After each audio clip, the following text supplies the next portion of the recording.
तो नमस्कार प्यारे बच्चों, तो स्वागत है आपका करंट इलेक्ट्रिसिटी के लेक्चर नंबर 5 में। तो यहाँ पर अब देखिए हम लोग कुछ सवाल कर लेते हैं जरा। जैसे पहला दिया हुआ है, find the equivalent resistance between points A and B. जैसे देखिए एक नेटवर्क दिया हुआ है रेजिस्टेंसेस का, और यहाँ पर ये पॉइंट ए हो गया और यहाँ पर ये पॉइंट बी हो गया। इनके बीच इक्विवेलेंट रेजिस्टेंस प्राप्त करना है, जिसको हम आरएबी भी बोल रहे हैं।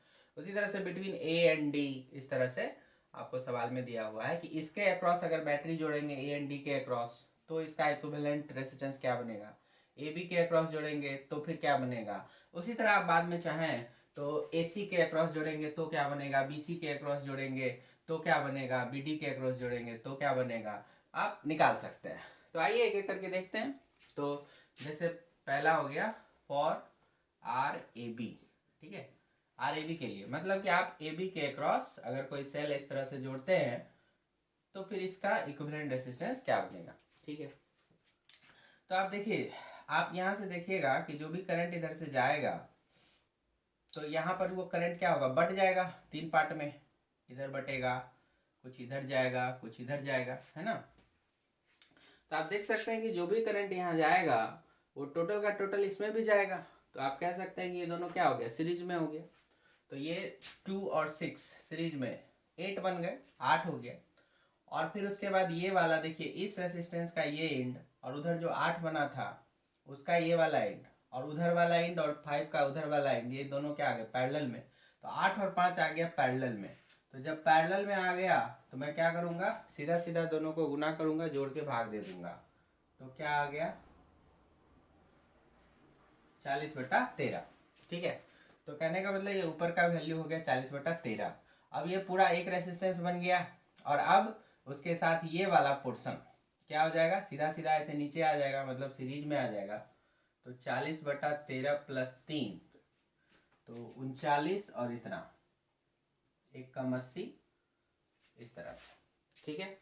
यहाँ तक आ गए, मतलब ये ऊपर का पूरा नेटवर्क जो बनेगा वो 79/13 का बनेगा, और उसके साथ ये क्या होगा, पैरेलल में हो जाएगा। तो फाइनल आंसर आपका पैरेलल में है, तो दोनों को गुना करना है और जोड़ करके डिवाइड कर देना है। तो देखिए क्या आ गया, 79/13, और यहाँ 13 और प्लस इतना 92/13, 13 काट देता हूँ। तो 79/92, 79/92। अगर फर्दर कैंसिलेशन हो सकेगा तो कर लीजिएगा, नहीं तो यही आंसर हो जाएगा। सो आर ए बी आपका आ गया 79/92, ठीक है। तो उम्मीद करते हैं कि आप समझ गए होंगे। एक बार फिर से दोहरा देता हूँ। कहने का मतलब हुआ, जब आप ए बी के अक्रॉस निकाल रहे हैं तो मतलब ए बी के अक्रॉस कोई सेल लगाएंगे तो फिर ये नेटवर्क का इक्विवेलेंट रेजिस्टेंस क्या होगा, उसी को आप आर ए बी कह रहे हैं।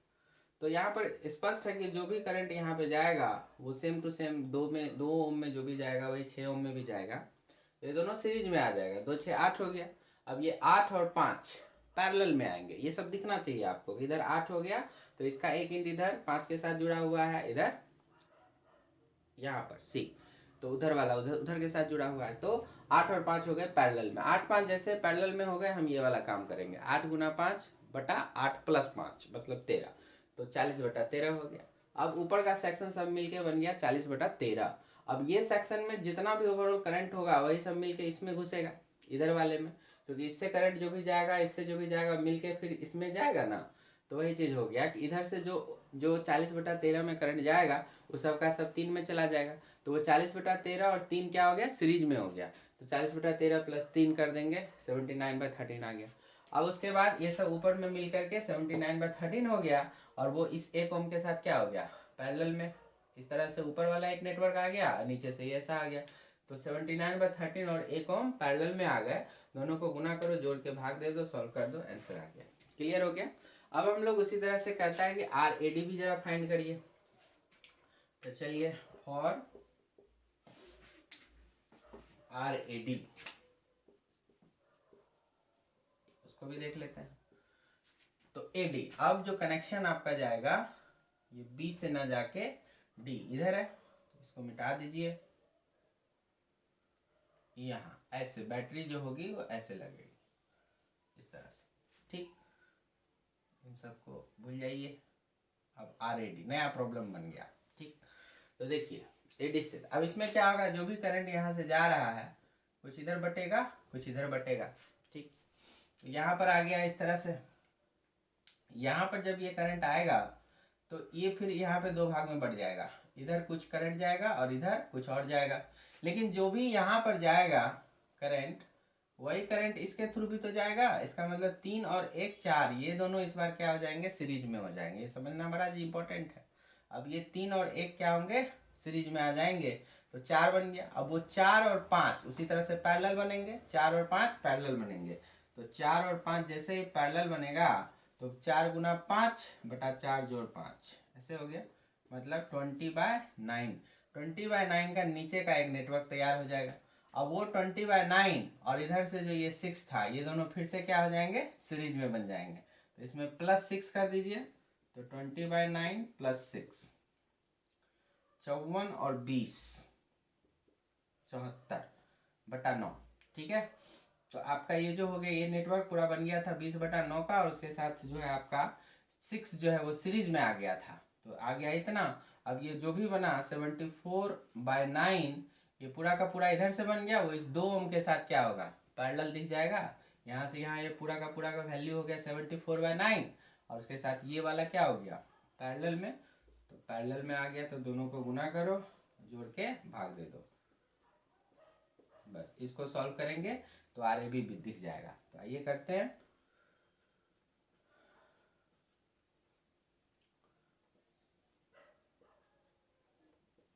नाइन नाइन कैंसिल हो गया,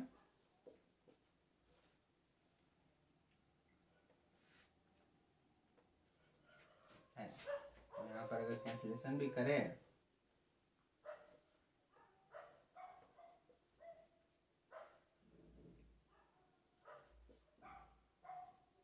37/23 आंसर। तो RAD जब आप बनाओगे तो आपको आंसर क्या प्राप्त होगा, 37/23। फिर से समझ लेना है, इसके बीच निकालना है। तो ये दोनों सीरीज में आ जाएंगे, 3 और 1 4 हो गया। 4 और 5 पैरेलल चले जाएंगे, 4 और 5 जैसे ही पैरेलल गया तो 4 × 5/4 + 5 20/9 हो गया। 20/9 का ये नेटवर्क बन गया, उसमें सीरीज में 6 जोड़ दीजिए। 20/9 के साथ सीरीज में 6 जुड़ जाएगा, बचा के 54 और 20 74/9। अब उसके बाद ये सारा नेटवर्क बन गया 74/9 का, वो 2 के साथ आपका पैरेलल काउंट हो जाएगा। पैरेलल होते ही दोनों को गुना किया, जोड़ के भाग दिया, कैलकुलेशन किया, जो आना था आ गया। क्लियर है। चलिए अब ऐसे ही हम लोग RAC, RBC और RBD पर ट्राई करेंगे। तो आप पहले एक बार खुद से ट्राई कर लीजिए, फिर हम बताते हैं। तो वीडियो को पॉज करके एक बार खुद से ट्राई करें।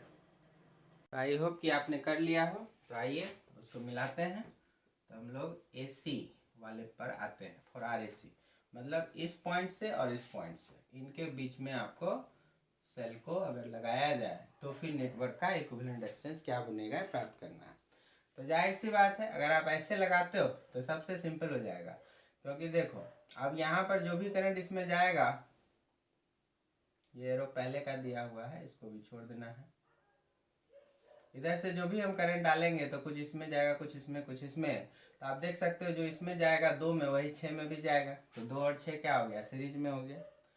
फिर इधर 5 में जाएगा, और फिर इधर जो 1 में जाएगा वही 3 में जाएगा। ठीक है, करंट डिस्ट्रीब्यूशन किस तरह से होगा, ऐसे करके I अगर आता है तो इसमें कुछ गया, फिर इसमें कुछ गया, इसमें कुछ गया। इसमें मान के चलो I1 दिए, तो यही I1 इधर से जाएगा, इसमें I2 गया, इसमें I3 गया इधर से। ठीक है, फिर वो सब मिल करके वापस I बन के लौट आएगा। तो हमेशा याद रखिएगा, जितना करंट I यहाँ से जाएगा तो उतना ही करंट वापस वापस आना। खैर यहाँ बिना करंट डिस्ट्रीब्यूशन लिखे भी सॉल्व कर सकते हैं, आराम से दिख रहा है तो सॉल्व करेंगे। तो 2 और 6 8, इधर हो गया दोनों सीरीज, तो 3 और 1 4, तो उधर हो गया 8, इधर हो गया 4, और ये बीच में कितना हो गया 5, और सबका सब तुम गौर से देखो पैरेलल में आ जाएगा। तो 8, तो 1/RAC जो हो गया वो 1/8, 1/5 और 1/314। इसको सॉल्व करेंगे तो RAC आ जाएगा। तो क्या हो गया देखो इसको, तो 40 पर लेके जाइए।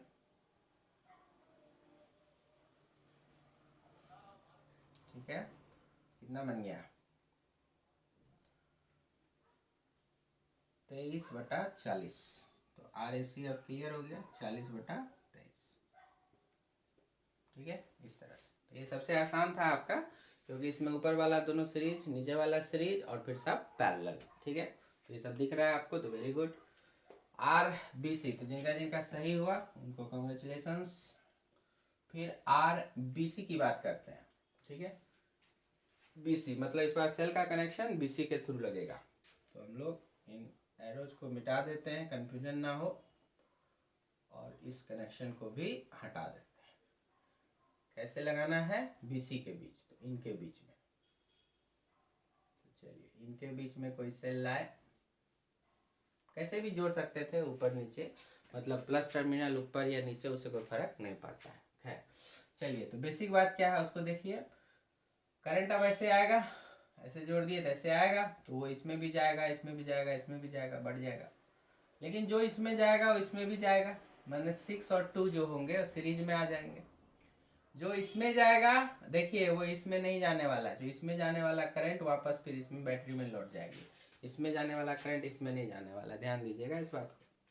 तो इधर से जो करंट आ रहा है, ये जो आ रहा है आपका ये, और इधर से जो करंट आ रहा है, ये दोनों मिल के फिर इसमें जाएगा, और फिर उसके बाद ये सब मिल करके और ये वाला मिल के ऐसे, अगर मैं इसको कहूँ ऐसे आपको समझाऊँ, I1 I2, थोड़ा थोड़ा करंट डिस्ट्रीब्यूशन भी समझना है, I1 I2 I3, तो यही I1 यहाँ आएगा, यही I2 यहाँ आ गया। अब ये दोनों मिल के I1 प्लस I2 इसमें चला जाएगा, I1 प्लस I2 इसमें आएगा, इधर से कौन आ रहा था? I3, तो ये मिल के I1 plus I2 plus I3, ये मिल के वापस क्या बन जाएगा? I, क्योंकि I इधर से आया था, तो वही I बराबर I1 plus I2 plus I3, तो वही I1 प्लस I2 इधर से और I3 उधर से मिल के I बन के लौट जाएगा। तो करंट डिस्ट्रीब्यूशन अगर करना होता है तो इस तरह से कर सकते हैं। खैर, तो क्लियर है, I1 गया दोनों सीरीज में, तो 6 2 8 हो जाएगा। अभी देखिए, इसमें I3 था, इसमें I प्लस I2, तो ये दोनों को सीरीज में नहीं जोड़ देना, ये सब ध्यान रखना।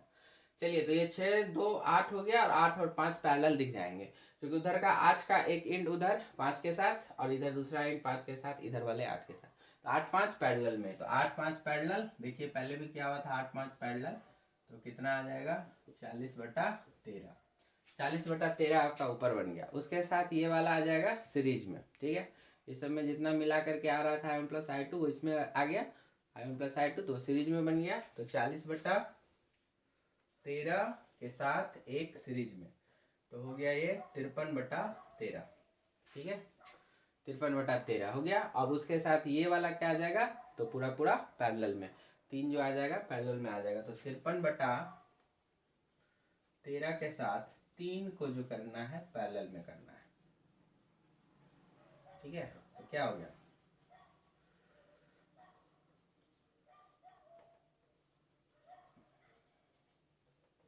तो इसको हम लोग यहाँ पे सॉल्व किए,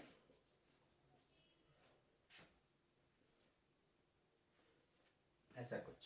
तो क्या हो गया ये? अगर कैंसिलेशन होगा तो कर लेंगे, नहीं होगा तो इतना ही रखेंगे। 159/92 ओम। ठीक है, ये भी आपका आंसर। तो कैलकुलेशन अपना देख लीजिएगा, बाकी प्रोसेसिंग तो ऐसे ही चलेगा। तो ये दोनों सीरीज में आ गया, उसके साथ ये पैरेलल में आ गए, एक रिजल्टेंट आ गया, फिर वो वाला मिल के इसके साथ सीरीज में, और फिर ये इसके साथ पैरेलल में।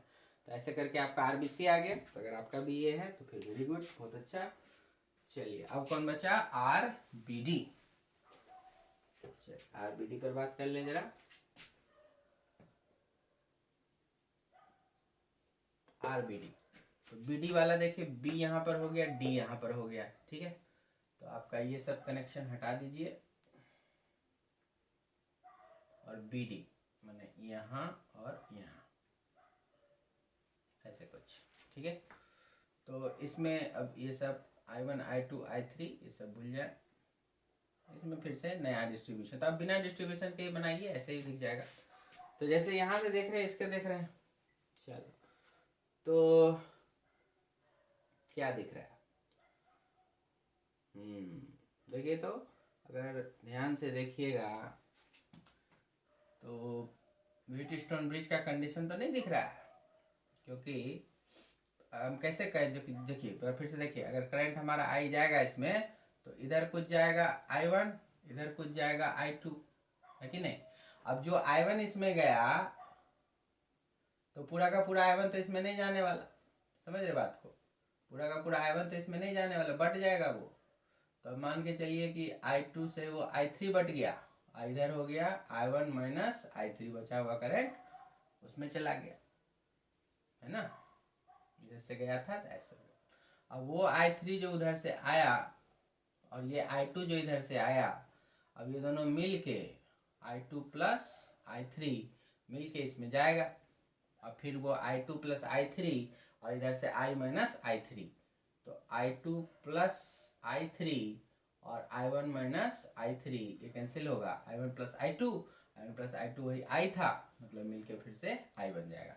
तो देख रहे हैं करंट डिस्ट्रीब्यूशन, इसमें कहीं भी किसी भी रेसिस्टेंस से सेम करंट नहीं जा रहा है। कोई भी दो रेसिस्टेंस से सेम करंट देख लीजिए नहीं जा रहा। I1 है तो यहाँ करंट बदल, मतलब आप कह नहीं सकते कि कोई दो गो सीरीज में है। सब पहली बात तो ये हो गई, ठीक है। तो इसको आप सीधा सीधा उठा के ले जाइए ब्रिजस्टोन ब्रिज, क्योंकि 5 का नेटवर्क है तो एक डायगोनल के थ्रू आपका रेसिस्टेंस है, दूसरे डायगोनल के थ्रू कनेक्शन है। तो अब देखना है कि ये बैलेंस्ड है कि नहीं। तो बैलेंस्ड के लिए बताए थे आमने सामने को गुना करके देख लेना है। तो 6 × 1 6 हो गया, और इधर 3 × 2 ये भी 6 हो गया, तो बैलेंस्ड है। तो हम लोग यहाँ लिख सकते हैं this is condition for balanced Wheatstone bridge, ठीक है। इसमें अगर कोई बच्चा सीरीज पैरेलल करके निकाल दिया है तो वो इसका मतलब कंसेप्ट में कमी है, उसको ठीक करिए, ठीक ना।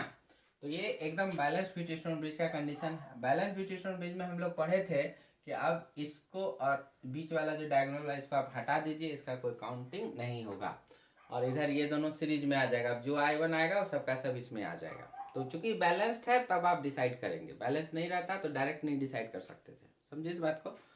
तो अब आपका 6 3 9 हो जाएगा उधर से सीरीज में, इधर से आ गया 2 और 1 3, तो 9 और 3 पैरेलल में बना के रिजल्ट ले आइए। तो 9 और 3 पैरेलल में, यही होगा आपका RBD। तो जवाब कितना आ गया 9/4M आंसर आ गया, ठीक है। तो ये एक अकेला ऐसा सवाल था जिसमें कि इतना अच्छा से नेटवर्क दिया हुआ है कि आपका RAB RAC RAD RBD जो भी था आपका वो सब आप आराम से यहाँ पे अगर निकाल लेते हो सही सही, तो आपको अच्छा खासा नेटवर्क का कॉन्सेप्ट क्लियर हो जाएगा, ठीक है। तो इस सवाल को एक बार दोबारा आप खुद से बना करके देख लीजिए और आंसर को सही से मिला लीजिए, चेक कर लीजिए। कोई दिक्कत हो तो कमेंट सेक्शन में पूछ लीजिए, ठीक है। तो फिर आगे बढ़ते हैं। तो नेक्स्ट क्वेश्चन बहुत ही फेमस क्वेश्चन है और ये आपको लगभग हर बुक में मिल जाएगा, कभी किसी एग्जाम में भी आया हुआ रहता है सब। तो ध्यान दीजिए, effective resistance between A and B find करना है, बहुत ही सिंपल है। तो A और B के बीच में आपका बैटरी का कनेक्शन लग जाएगा, लगाए ना लगाए ऐसे ही बना सकते हैं। तो इसमें क्या होगा कि देखिए ये वाला 2 और 2 साफ साफ सीरीज, क्योंकि जो भी करंट इधर से एंट्री मारेगा वही इसमें भी जाएगा। तो 2 और 2 4 सीरीज में आ गया। अब वो 4 और 4 जो होंगे पैरेलल में आ जाएंगे। तो 4 और 4 जब पैरेलल में आ जाएंगे तो रिजल्ट आएगा 2। जैसे R और R पैरेलल में आते हैं तो रिजल्ट हो जाता है R/2। तो इसी बात को ध्यान रखिएगा, 4 4 पैरेलल में तो रिजल्ट आ गया 2। अब ये 2 और ये 2 सीरीज में, तो 2 और 2 4, अब फिर 4 4 पैरेलल में मतलब 2, फिर ये 2 और 2 4, फिर ये 4 4 पैरेलल में मतलब फिर से 2, फिर ये 2 और 2 4 और 4 और फिर ये 2 पैरेलल में। तो 4 और 2 अब आपके पैरेलल में आने वाले हैं, तो रिजल्ट आपका आएगा 4 और 2 का पैरेलल। तो कितना हो गया 4/3। तो एक बार फिर से समझ लें आप, ये 2 4 हो गए, तो 4 और 4 पैरेलल में आ गया तो कितना रिजल्ट हो गया 2, फिर ये 2 और ये 2 फिर से 4 सीरीज में आएंगे, और फिर वो 4 इस 4 के साथ फिर से 2 बन जाएगा, फिर ये 2 इस 2 के साथ फिर से 4 बनेगा, फिर ये 4 और ये 4 फिर से पैरेलल में आ गए, फिर से 2 बन गया, फिर से 2 और 2 4 बन गया, और अब वो इस 2 के साथ पैरेलल में आएगा और रिजल्ट हो जाएगा। तो 4 और 2 का पैरेलल रिजल्ट आपका आता है 4/3। तो यही आपका आंसर हो जाएगा, सिंपल है। ऐसे ही और भी देखिए, चलिए तो यहाँ पर भी बहुत अच्छा अच्छा सवाल है। देखिए इस टाइप का सवाल जो है बच्चे लोग को अक्सर दिक्कत होती रहती है इन सब में। तो कैसे करना है, तो 3 सवाल यहाँ पर दिया हुआ है और आपको ए बी के बीच में फाइंड करना है रेसिस्टेंस। तो ध्यान दीजिएगा, ये बी, अच्छा हाँ यहाँ ए पॉइंट ये हो गया, बी पॉइंट हो गया, ठीक है। चलिए तो पहला वाला पहले देखिए जरा सा। यहाँ पर देख कहता है कि ये 6 आ रही है, ये 9 आ रही है, 12 आ रहा है, और इस तरह से कुछ कनेक्शन जो है आपको ऐसे करके जोड़ दिया है बीच में, ठीक है। तो इस कनेक्शन का मतलब क्या होगा, तो ध्यान से अगर देखिएगा ना तो तीनों पैरेलल में आ जाएंगे। देखिए कैसे, तो इसको समझने के लिए आप इस बात पर ध्यान दीजिए। जैसे ये कनेक्शन तो चलिए यहाँ पर ए ही हो गया, यहाँ पर का नाम वहाँ बी दे दिया, यहाँ पर का नाम आप अपने मन से कुछ दीजिए, सी दे दीजिए, और यहाँ पर का नाम मान लीजिए आपने डी दे दिया, ठीक है। तो ये जो होता है ना ये वायर, इसमें देखिए कहीं कोई रेसिस्टेंस नहीं है, ठीक है। तो हम लोग इसका कोई रेसिस्टेंस नहीं लेंगे, तो एक तरह से इसको शॉर्ट सर्किट कहा जाता है। तो हम कहेंगे कि ए पॉइंट और डी पॉइंट का पोटेंशियल सेम हो गया, मतलब जहां पर ए है वहीं पर डी है। तो क्या करेंगे, इसका एक इक्विवेलेंट डायग्राम आप ड्रॉ करें तो आपको अच्छे से दिखेगा। तो ए और डी जो होगा वो सेम पॉइंट हो जाएगा, तो ए और डी आपका सेम पॉइंट हो गया। उसी तरह से सी और बी के लिए आप कह सकते हैं, सी और बी के लिए कह सकते हैं कि वो सेम पॉइंट हो गया। तो आपका यहाँ पर बी और सी सेम पॉइंट हो गया। अब आराम से देखिए, 6R का जो रेसिस्टेंस है वो ए से स्टार्ट होता है और कहाँ जाके टकराता है, सी पर। ए से स्टार्ट हुआ और सी पर टकराया, ए सी के बीच में 6R, ए यहाँ पर है, सी यहाँ पर है, उनके बीच में 6R। तो 6R हमने यहाँ पे बना दिया। फिर देखिए सी और डी के बीच में एक 9R का रेसिस्टेंस है, तो ये रहा सी, ये रहा डी, इनके बीच में 9R का रेसिस्टेंस। चलिए ये ऐसे हो गया। और उसी तरह से ये डी पॉइंट और बी पॉइंट, इनके बीच में 12R का रेसिस्टेंस। तो फिर डी पॉइंट और बी पॉइंट, इनके बीच में 12R का रेसिस्टेंस। तो देखिए आ गए तीनों रेसिस्टेंस यहाँ पे इस फॉर्म में। और आपको ए बी निकालना था, तो ए और बी यही हो गया। मतलब क्या होगा, तीनों पैरेलल में आ गए, तो आर ए बी जो होगा तीनों का पैरेलल रिजल्ट दे देना है। तो 1/, R A B is 1/9R, 1/6R, 1/12R। LCM कर लीजिए, तो 36 आर पर एलसीएम जाएगा, 4 टाइम्स, 6 टाइम्स, 3 टाइम्स, 13/36R। तो आपका जो आर ए बी बनेगा उलट के लिख दीजिए 36R/13, आंसर हो गया, ठीक। तो इस तरह से आप इसको देख सकते हैं। तो ठीक से समझिएगा, ये वाला कनेक्शन जो ए पॉइंट है, ए पॉइंट और डी पॉइंट शॉर्ट सर्किट हो गया, मतलब कि ए का पोटेंशियल डी का पोटेंशियल सेम हो गया, ए डी एक ही जगह आ जाएगा। उसी तरह से सी और बी शॉर्ट सर्किट हो गया, तो सी का पोटेंशियल और बी का पोटेंशियल एक ही जगह आ जाएगा, ठीक है, सी बी एक ही जगह। और अब सभी रेजिस्टेंस को देख लीजिए, ए से एक तार सी तक 6R के थ्रू पहुंचा देना है, सी से एक रेजिस्टेंस 9R का डी तक, फिर उसी तरह से डी से 12R का बी तक। तो तीनों एक बार सजा दो, आ जाए, दिख जाएगा कि हाँ भाई ये पैरेलल में है, ठीक है। तो इस तरह से ये आगे रिजल्ट हो गए, तीनों का पैरेलल रिजल्ट आप जानते हैं। ऐसा ही कुछ देखिए वहाँ पर नंबर 2 में, तो बहुत इंपॉर्टेंट होता है इस टाइप का। तो ये वाला हो गया आपका, तो नंबर 2 पर ध्यान दीजिए। तो नंबर 2 में भी आपको ए और बी के बीच ही फाइंड करना है। तो इस तरह से कुछ एक इक्विवेलेंट सर्किट ढंग से देखना पड़ेगा, कौन पैरेलल में आ रहा है, कौन सीरीज में जा रहा है, कुछ ऐसा। तो इसमें क्या करिए, देखिए यहाँ पर ये सब कनेक्टिंग वायर्स हैं, तो कहने का मतलब ये जो बी पॉइंट हुआ ना, ये सब के लिए वो सेम पोटेंशियल हो गया, सिंपल है। तो आपका ए पॉइंट बीच में था कहीं पर, बना दीजिए ए पॉइंट, दूसरा सॉल्यूशन हो रहा है। तो ए पॉइंट बना दिया, और बी पॉइंट जो है वो अलग में है, तो बी पॉइंट कहीं अलग में दे दिया। अब देखिए ए से 2R का रेसिस्टेंस यहाँ गया, मैंने कहाँ गया, बी पे गया। तो ए से 2R का रेसिस्टेंस बी पे गया, फिर उसी ए से एक और 2R, फिर यहाँ आया, मैंने यहाँ मतलब बी पे ही आया, तो एक और आ गया। तो गौर से देखते जाइए, उसी तरह इसका भी वही हाल है, इसका भी वही हाल है। इसका मतलब ए से सब निकल निकल के 4 के चारों कहाँ जा रहा है, बी पे जा रहा है। तो सभी 2R क्या हो गए, पैरेलल में आ गए। तो अब आपका आर ए बी जो बनेगा 2R 2R 2R, तो 4 है ना, तो 2R/4। मतलब r/2। आपको बताया कि r रहता n टाइम्स तो r/n हो जाता पैरेलल में। अभी 2r 4 बार है तो 2r/4, तो r/2 आपका आंसर हो जाएगा। सिंपल था। चलिए थर्ड नंबर आप सोचेंगे इसी तरह से, उसका क्या होगा। थर्ड नंबर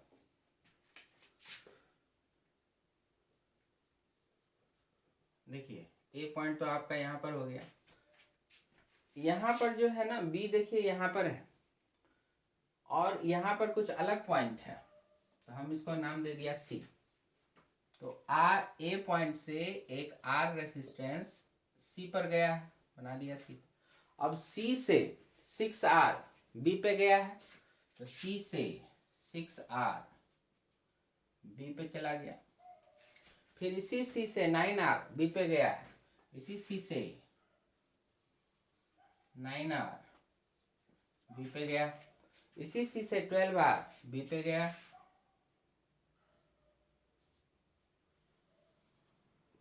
12R बी पे चला गया है ना। तो अब आप देख सकते हैं ए बी के बीच अब आपको निकालना, चार का चारों रेसिस्टेंस आपका यहाँ पर आ गया। तो मतलब क्या हुआ, 12, 6 और 9 पैरेलल में आ गए और उसके साथ ये सीरीज में। तो इसका देखिए, इसका रिजल्टेंट क्या आएगा, तो 12, 6 और 9 पैरेलल में।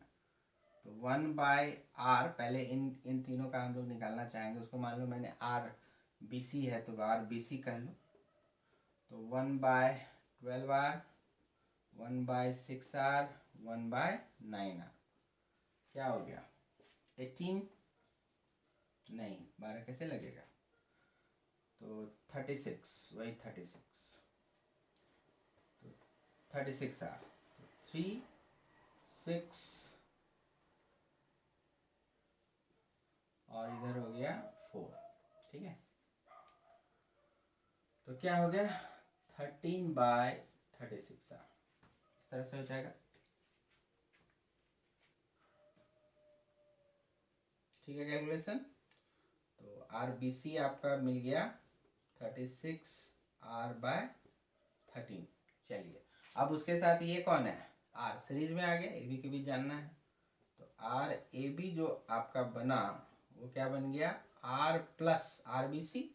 तो आर बी सी जो था 36/13, तो 13 + 36, 13R + 36R/13, क्या हो गया 49R/13, ठीक है।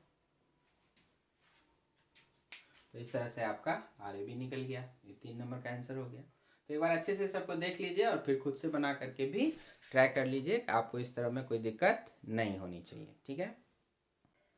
तो यहाँ पर देखिए बच्चों, हम लोग बहुत ही अच्छा सवाल है, आपको नीट में इस तरह का रहता है।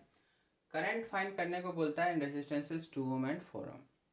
तो सबसे पहले क्या करना है, इस सर्किट का इक्विवेलेंट रेजिस्टेंस निकाल करके मेन करंट कितने का होगा उसको फाइंड आउट करते हैं। तो पहले तो इक्विवेलेंट रेजिस्टेंस देखिए, 2 और 4 आपको पैरेलल में आ गए।